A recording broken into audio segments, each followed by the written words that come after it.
Shifting gears back to this key issue, there you are, this guy high level in these Republican administrations, the son of someone you say you admire and who, from your perspective, is a good guy, obviously hardworking and intelligent, George Herbert Walker Bush, any way you slice it. When he didn't become the CIA director, out of whole cloth, folks. You know why he became CIA director? Even Jeb Bush didn't know that. He became CIA director because Donald Rumsfeld wanted to neutralize him from running for the presidency. And for 20 years, most people don't realize, either Cheney or Rumsfeld were allowed in the White House because they tried to neutralize the future of this quiet man who never promoted himself. I remember his saying to me and others that I never speak about myself because my mother wouldn't let me. Do you believe that? Well, it's interesting that you bring that up because it's actually come out that George W. did bring in Cheney and Rumsfeld because of that split, and that's then later when Baker and them were sent back in to kind of shut down what they were doing.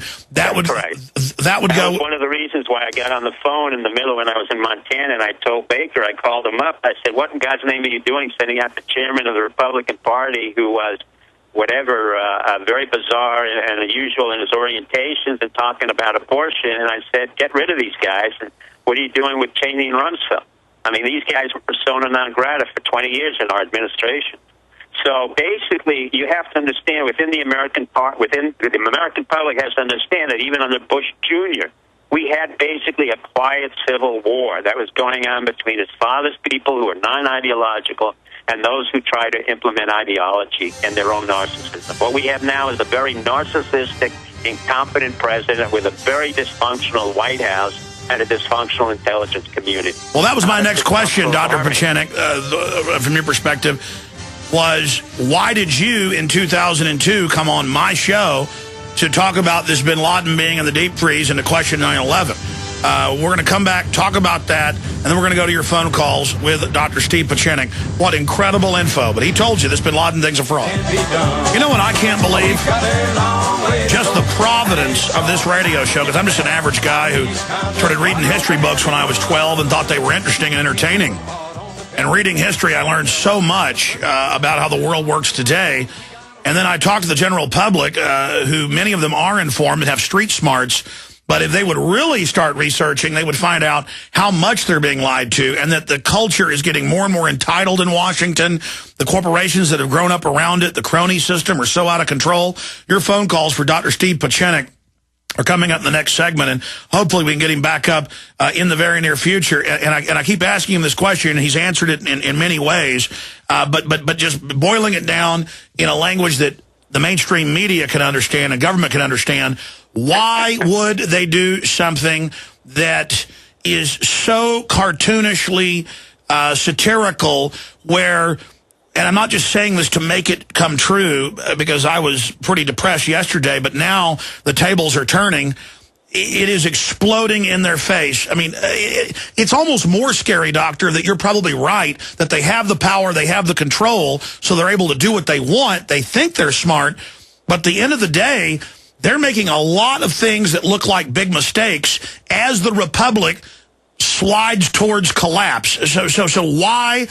During the break, I said, so you're saying they just did this to make Obama look good? And you said, no, to make him survive. It's about the word that you want to use right now, the key word that it did all of this psyops resurrection of Osama Bin Laden, which is a joke and a sick joke and a cynical joke on the American public, treating them as if we were stupid, is desperation. They are so desperate to make Obama viable, to negate the fact that he may not have been born here, any questions about his backgrounds, any irregularities about his backgrounds, to make him look assertive, to make sure that Gates goes out in a clean sweep and that he's done what he's done. This is a good man, Gates, and bringing in a man who is questionably qualified to be Secretary of Defense, who is questionably qualified to be CIA Director, Panetta, to bring in a whole other staff that really has not been very effective, and to reelect this president again so the American public can be duped once again after we've been duped by Bush Jr. and Clinton. The point is, they've underestimated the American public. Again, you can thank David Axelrod of the White House, this very self-aggrandizing, a very pretentious man who thinks he understands the American public as he polls them every minute. And basically what we have here is a desperate situation on behalf of an incompetent president who's not told the truth, who hopes to be reelected because he has nothing to offer but words which are totally meaningless and will hopefully get forth. On the other hand, let me warn you that the Republicans and other parties have no candidates that are capable of filling the role that America needs today, which is a pragmatic, non-narcissistic, non-egoistic, practical man or woman who has served our country on behalf of our country, hopefully in the military, hopefully in business, and hopefully has had a clean history and can understand where we're going strategically and tactically. That has not happened in the past 24 years. That's basically where we are today, in desperation with capital cronyism, corruption, and non-transparency.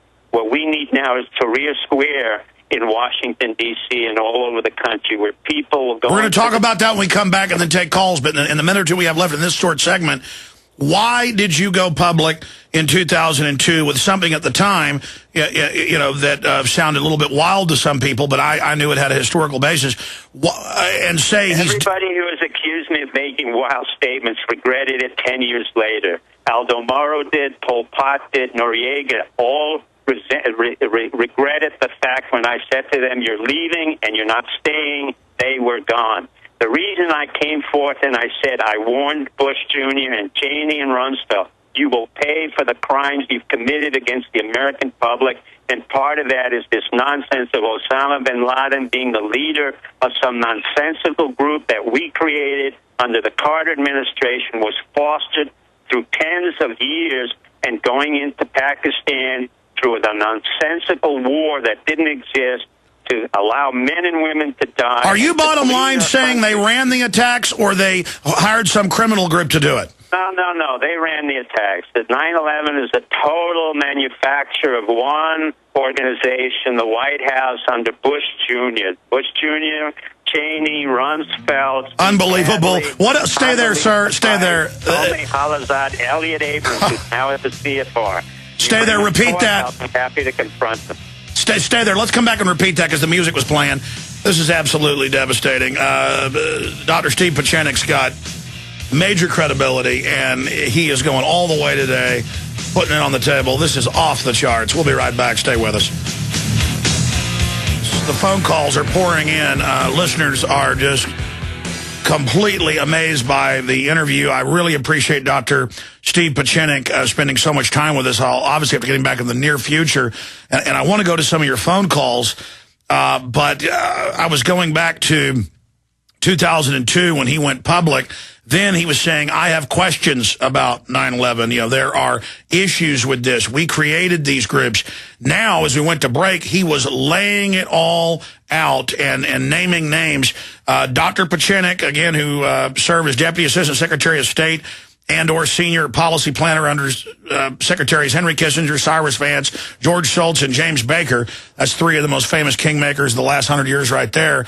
Dr. Pieczenik continues to consult to the Department of Defense, ran black ops, major operations, overthrows of governments, you name it, steve-pieczenik.com. He is, of course, on record. Tom Clancy helped Tom Clancy write his 26 best-selling New York Times bestsellers with his advice. Several of the characters, like Jack Ryan, are based on him, as well as Richard Clark. And Dr. Pieczenik, uninterrupted by the break, take your time. What was the event of 9/11, A, and B, why was it carried out? The event of 9/11 was carried out for one purpose. It was carried out to mobilize the American public to go to a war that they didn't need to go to, that they knew nothing about, where we had prepositioned soldiers in Afghanistan and Iraq 6 to 9 months beforehand. And what it was done, it was based on Paul Wolfowitz's Richard Cheney, Dick Cheney, Bush Jr., Steve Hadley, Elliot Abrams in the White House, Tony Halazad, Dennis Ross, who's now our Stell envoy, who's never been held accountable. You have Condoleezza Rice. You have all the people who were in the military, particularly the Air Force generals who were involved. They can deny it any much they want, but I have a whole list of names. They know who they are. And the intel, the CIA operatives who worked under SOLIC, Special Operations Low-Intensity Conflict, were all involved in what's called a stand-down, a false flag operation in order to mobilize the American public on the false pretense that we were attacked by Al-Qaeda and Osama Bin Laden, which was an absolute unmitigated lie. It was told to me even by the general on the staff of Wolfowitz. I will go in front of a federal committee and swear on perjury who the name was of the individual so that we could break it open. I was furious. I knew it had happened. I taught stand-down and false flag operations at the National War College. I taught it with all my operatives, so I knew exactly what was done to the American public. Believe it or not, I had worked on George Bush Jr.'s campaign with Bob Zellick, not with the Vulcans, but with Bob Zellick in order to work against Gore, which I regret today because I had been loyal to his father. And that issue of Osama bin Laden who had already been dead really brought up the issue of the great lie and the great war that was created for us to make sure that we had some type of commitment to a war that was not necessary, where blood and guts were shed for unnecessary reasons for men and women. Dr. Pieczenik, I've got to stop you because this is so dangerous. I believe this is the first time you've gone this far. And when the D.C. madam was on my show, and she was trying to tell me during the break names of people, and I said, I don't want to know this. You've got to go public with this, or you're going to end up, committing arkancide. And obviously, you're a tough guy. You're not worried about that. But I mean, no, I don't think so. Well, do you want to go ahead? Who I mentioned understands that we all have a mutual, let's say, a mutual deterrent relationship. It's not going to be to their benefit. No, I understand, but I mean, you don't want to then say the name of the general. The general who swore to me? I'm not. No, I will do that in the federal court so that we can unravel this legally, not with the stupid 9/11 commission. That was absurd. That was the most absurd thing I had heard. That's why I came on your show, Alex. One of the reasons when I went on the shows like Chris Matthews, CNN, all of that nonsense, is they wanted me to say certain things, and Matthews had no idea what we were talking about. And going to Iraq at the time, you had all these anchor men and basically pretty boys up there. Yeah, I've met some of these people. They are like children. And I'm not even saying I'm... They're children. They had no idea whether I was a deputy assistant secretary or what that meant. All they wanted me to do was to give sound bites, and I said I refused. Then they asked, basically. So I found you by chance, and I said, you know what? I heard your show. I thought you were extremely bright. This is not flattery, as we talked about. And I was more than grateful to be on your show. When I went on your show and I told you Osama bin Laden was dead in 2002, I wasn't hypothesizing. I knew it because he had Marfan syndrome. I knew the CIA had investigated, had treated him in a Dubai hospital, an American hospital. They can deny anything they want. That's all they do. They run around creating problems. By the way, after you said that, Dan Rather did a report on it and interviewed the people at the hospital who saw it.